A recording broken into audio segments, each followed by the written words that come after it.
Doğu Türkistan Kültür ve Dayanışma Derneği Genel Başkanı Sayın Seyit Tümtürk Beyefendi'yi kuvvetli alkışlarınız eşliğinde sahnemize davet ediyoruz. Doğu Türkistan davasına katkılarından ötürü Hukukçular Birliği Genel Sekreteri Sayın Avukat Necati Ceylan Beyefendi'nin nezdinde Uluslararası Hukukçular Birliği'ne ve kıymetli büyüğümüze takdim etmiş olacağız. Buyursunlar efendim.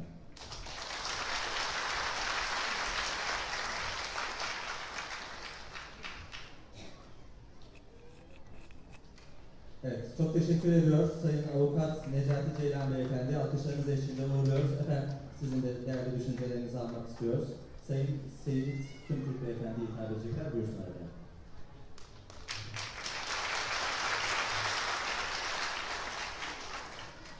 Esselamu Aleyküm ve Rahmetullah. Muhterem Doğu Türkistanlı misafirler, Sayın Cumhurbaşkanımız Başdanışman Ahmet Bey, Sayın Sabık Milletvekillerimizden Celal Erbay Hocam, Sivil Toplum Örgütü Başkanlarımız, hepinize bütün Doğu Türkistanlarına hoş geldiniz diyorum.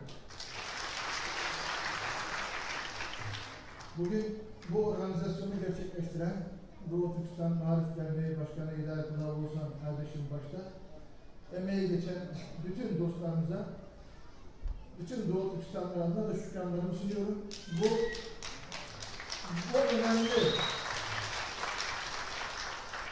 önemli birlikteliğe vesile oldukları için Allah kendilerinden razı olsun. Muhterem hazırlık, bir söz var. Fuzuli'nin bir sözü, bizim Doğu Türkistanları ve Doğu Türkistan'ın içinde bulunduğu durumu çok iyi özetleyen bir söz. Dert çok, hem dert yok. Dost bir vefa, talih zemun, düşman kavi.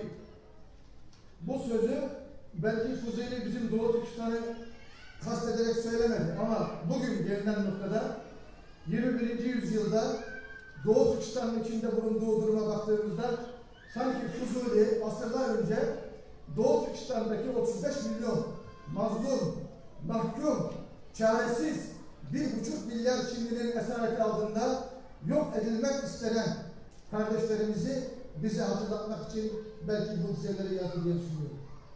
Gerçekten dert çok, 1,5 milyarlık bir dert, 1,5 milyarlık bir Yecüc Mecüc. Hem dert yok, yani derdimize derman yok, dost vefasız, talih, kader maalesef bizden yana değil ve düşmanın bu zalimliği adeta bizi en büyük imtihanla imtihan etmekte. Ama inanıyoruz ki Hak Teala, Cenab-ı Allah bu imtihandan 35 milyon Müslüman Doğu Türkistanlıyı zaferle, galibiyetle müjdeleyecektir ve bize nusret verecektir.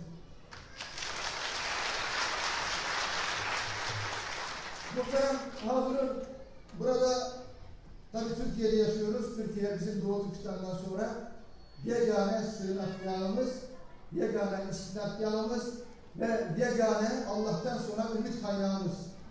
Başta Sayın Cumhurbaşkanımız, Devlet Başkanımız Recep Tayyip Erdoğan Beyefendi olmak üzere Türk devleti, Türk milleti bizim Allah'tan sonraki yegane sığınağımız.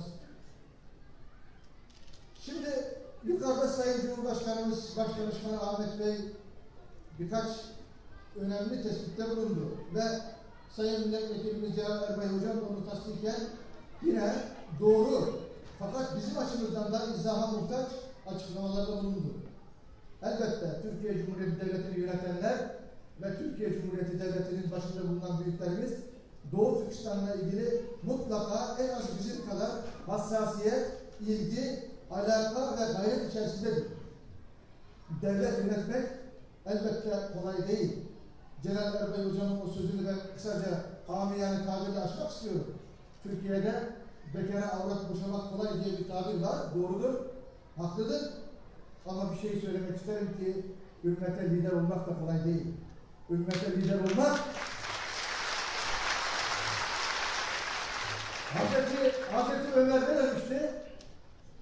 Fırat'ta Dicle'de bir koyun kaybolursa onun hesabı benden sorulur diye Hazreti Ömer'in o peygamberlerin varislerin yolundaysa Doğu Türkistan meselesinde de elbette söyleyecek iki cümle sözümüz olması gerekir. Bugün arkadaşlar, sayın büyüklerim, muhterem Doğu Türkistanlı kardeşlerim, bizim Allah'tan başka hiçbir sığınağımız, hiçbir yardımcımız yok. Türkiye bugüne kadar bu rolü en mükemmel bir şekilde icra edip gelmiştir. Biraz önce Sayın Cumhurbaşkanı Başdanışmanımız dedi, Sayın Devlet Başkanımız Recep Tayyip Erdoğan zulme ve haksızlığa karşı bütün dünya sussa ben asla susmam dedi. Biz inanıyoruz ve güveniyoruz ve kendisine bu konuda son 2 yıldır suskunluğunu artık bozmasını, son 2 yıldır Doğu Türkistan'daki Müslüman kızlarımızın namusu kirletilirken bu suskunluğuna son vermesini arz ediyoruz. Talep ediyoruz. Yalvarıyoruz. Sayın Cumhurbaşkanı, şu dünyada liderler içerisinde, devlet başkanları içerisinde sizden başka Çin'e karşı dur diyecek ikinci bir lider yok. Bunu çok iyi biliyoruz. Lütfen sizden arz ediyoruz. Allah rızası için Çin düşmanlarına karşı Allah'ın, insanlığın, Müslümanın, kainatın düşmanı olan 1,5 milyar Çin'e karşı ekonomik ilişkiler, uluslararası dengeler, ülke menfaati, başımız gözümüz üstüne. Ama Sütçü İmam Fransız işgalinde Müslüman bacılarımızın eline başındaki örtüsüne el uzatan Fransız işgalcilerine karşı hiçbir şeyi hesaba katmamıştı. Onun için Sütçü İmam bugün başımızın tacıdır. Biz Doğu Türkistanlıların namusu kirletilirken ben zannetmiyorum ki Sayın Cumhurbaşkanımız da bu hesapları bir kenara bırakacaktır. Bu hesapları bir kenara bırakarak mazlumun yanında zalime karşı dur diyecektir. Biz bugünleri bekliyoruz inşallah. Muhterem arkadaşlar, tabii ki biz burada Sayın Cumhurbaşkanımızdan, Türkiye Cumhuriyeti Devleti'nden, Türk milletinden bunu beklerken haklı olarak bekliyoruz. İnsan umduğu yere küser, umduğu yerden bekler.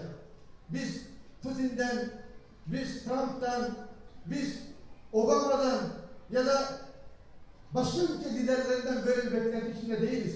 Onların ne yaptığı çok da umurumuzda değil. Biz, bize sahip çıkacak olan, bizimle aynı inancı paylaşan, bizimle aynı medeniyeti yaşayan ve bizimle aynı derdi dertlenen Sayın Cumhurbaşkanımızdan bunu talep etmek bizim anamızın ak sütü gibi helal hakkımızdır. Biz bunu söylerken bu eleştiri değil, bir hatırlatmadır. Bir hatırlatma babında söylüyoruz ki buradaki Doğu Türkistanlı kardeşlerimizin birisi dahi bütün tamamı Doğu Türkistanlıları Sayın Cumhurbaşkanımıza gönül vermiş ve seçimde eğer oy kullanma hakkı varsa Sayın Cumhurbaşkanımızı desteklemiş kardeşlerimizdir. Ben de onlardan birisiyim. Bunu bir dost olarak, bir kardeş olarak istirham ediyoruz. Özellikle Ahmet Bey'e, Sayın Cumhurbaşkanımız Başdanışmanı'na bu dilek ve arzularımızı arz etmelerini, Sayın Cumhurbaşkanımızı sevdiğimizi ama bizi yetim bırakmamalarını. Biz zaten yetimiz. Zaten kimsesiz. Sayın Cumhurbaşkanımızın Türkiye'deki 10.000'e yakın Doğu Türkistanlı kardeşimizin vatandaşlık meselesi dahil, onların sağlık sorunları dahil, onların sosyal güvenceleri dahil, bu sorunun çözümü Sayın Cumhurbaşkanımızın bir kelime iradesinde inşallah bu konuları kendilerine arz etmelerini biz istirham ediyoruz. Elbette biz büyüklerimize bu arzularımızı arz ederken birlik ve beraberlik bizim olmazsa olmazımız. Birlik ve beraberlik bizim Çin'e karşı varlığımızı ve direnişimizi ve mücadelemizi devam ettirmenin yegane temelidir.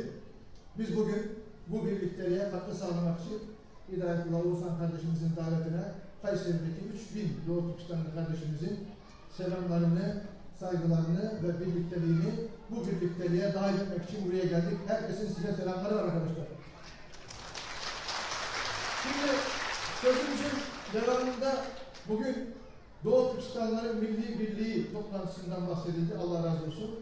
Biz de bu dağınıklığı, bu başıboşluğu, bu tefrikayı yok etmek ve Doğu Türkistanlıları birleştirmek için yakında yeni bir oluşum içerisindeyiz. Bunu 3-4 ay önce Kayseri'ye gelen Sayın Hidayetullah Oğuzhan kardeşime o zaman elinden tutarak kendisine söylemiştim. yakında Doğu Türkistan Bağımsızlık Hareketi diye bir hareketi oluşturacağımızı ve bu hareketi birlikte yapacağımızı ve buna başka teşkilatlarla, başkalarıyla işbirliği yapsak dahi biz Maarif Derneği, Ulemalar Birliği ve bizim gibi düşünen, Allah rızası için bu milletin iradesine saygı duyan kardeşlerimizle birleşerek Doğu Türkistan'ın bağımsızlığında bu teşkilatı birlikte kurmamız gerektiğini kendisine söylemiştim.